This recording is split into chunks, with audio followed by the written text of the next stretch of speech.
Mesmo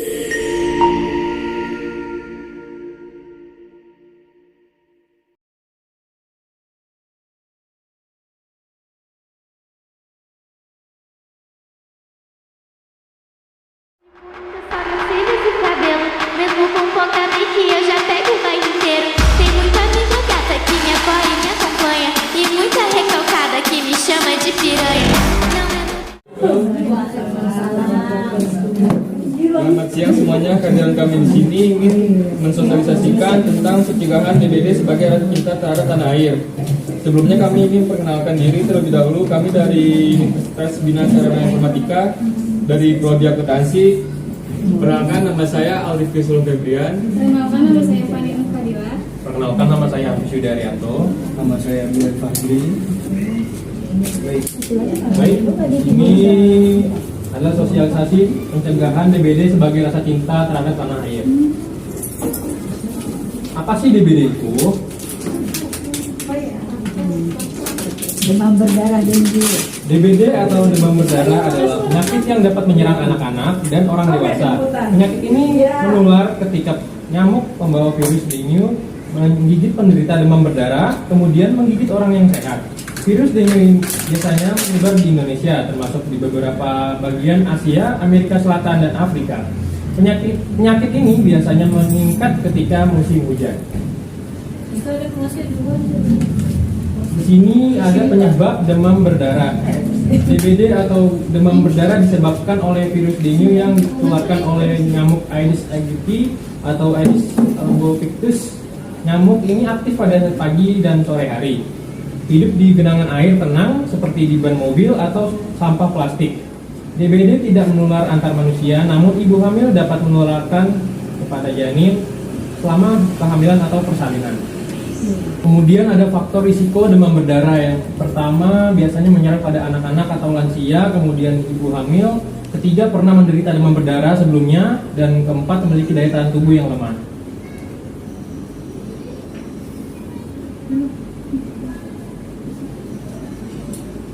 Gejala demam berdarah di gambar pertama itu ada mendadak panas dari 2-7 hari.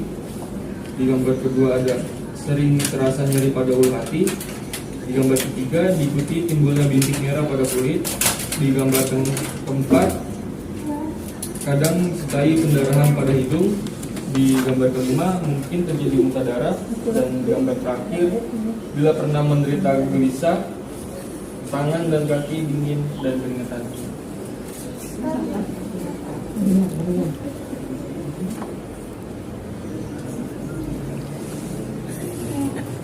Apa saja tanda bahayanya? Yaitu biasanya setelah demam turun, trombosit menurun dan terjadi kebocoran pembuluh darah, meningkat resiko pendarahan dan shock.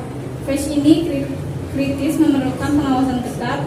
Tanda bahaya meliputi nyeri perut berat, muntah terus-menerus, lemas setelah membaik, gelisah, gusi berdarah, mimisan, muntah darah, buang air besar, jantung berdebar, napas cepat, kulit dingin, pucat, dan basah. Pengobatan demam berdarah. Tidak ada obat khusus untuk membunuh virus dengue. Perawatan DBD bertujuan mengatasi gejala, menjaga energi, dan meningkatkan kekebalan tubuh. Pasien diberi perawatan rumah dengan pengawasan ketat dan mencakupi cairan dengan susu jus, oralit, dan lain-lain.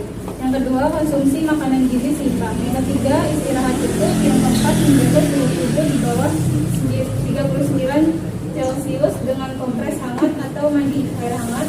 Yang kelima, gunakan paracetamol untuk demam di atas 39 Celcius, sakit kepala atau nyeri otot.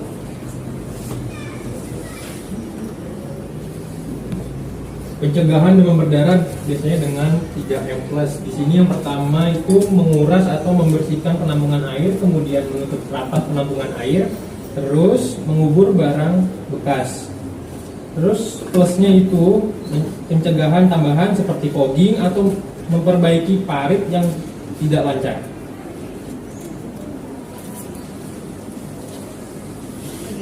Baik, sekian dari kelompok kami. Kurang lebihnya mohon maaf. Bila ada pertanyaan, Udah mintanya nggak? Apa sudah jelas? Bisa. Sudah jelas kan belum pulang kayaknya. Masak ibu-ibunya. Sekian dari kami. Mohon lebih mohon maaf. Wassalamualaikum warahmatullahi wabarakatuh.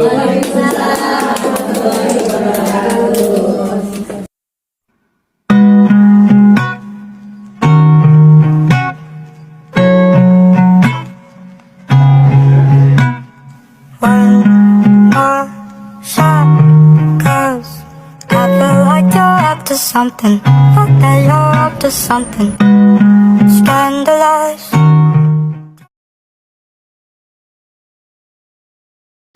Ibu, kami di sini ingin melakukan wawancara untuk mendapatkan pandangan dan pemahaman lebih dalam mengenai persepsi masyarakat seputar masalah DBD.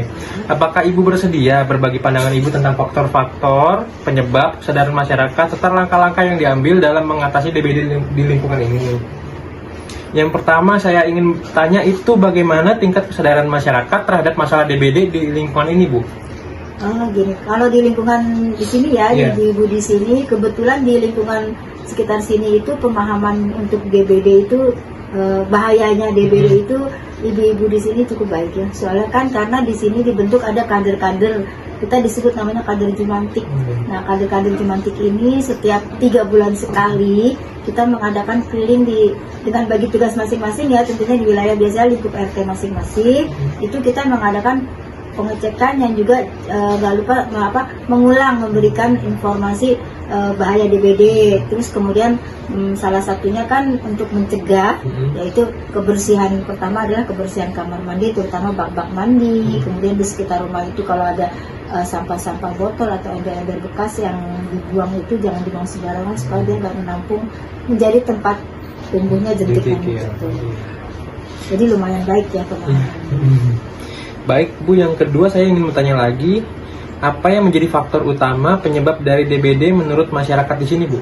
Ya, kalau menurut masyarakat di sini kebanyakan adalah yaitu tadi kurangnya kebersihan di lingkungan ya, seperti saluran-saluran air ya, itu kan juga kalau air itu saluran air itu kotor, banyak sampah, tidak berjalan airnya lancar, itu kemungkinan nanti jadi timbulnya tempat nyamuk berkembang biak seperti itu tadi. Kemudian kembali lagi buang sampah-sampah barang-barang yang kira-kira bisa menjadi tampungan air kotor itu juga harus biasanya kan dipendam ya. Kemudian menjaga itu tadi kebersihan di kamar mandi, kemudian kebersihan lingkungan dalam rumah gitu. Pokoknya tempat-tempat yang kira-kira untuk bersembunyi atau berkembang biak, terutama nyamuk DBD ya. Iya, DBD. Terus Bu, yang terakhir saya ingin bertanya, apakah DBD dapat menular antar sesama manusia, Bu? Kalau menurut saya antar sesama manusia sih tidak ya. Tidak, ya. Tapi kalau misalkan penularan ini dari gigitan nyamuk, jadi mungkin dia dari penderita dia menggigit, kemudian dia kena menggigit ke orang sehat, mungkin ya itu akan jadi tertular DBD itu tadi ya, demam berdarah dengue tadi ya. Kayaknya itu sih. Betul ya Bu. Pemahaman saya ya, mungkin nanti kalau ada yang lebih bisa ditanyakan lagi. Iya. Ya. Baik sih Bu, itu aja sih Bu yang ingin saya tanyakan. Sama-sama. Makasih ya Bu. Ya, sama-sama.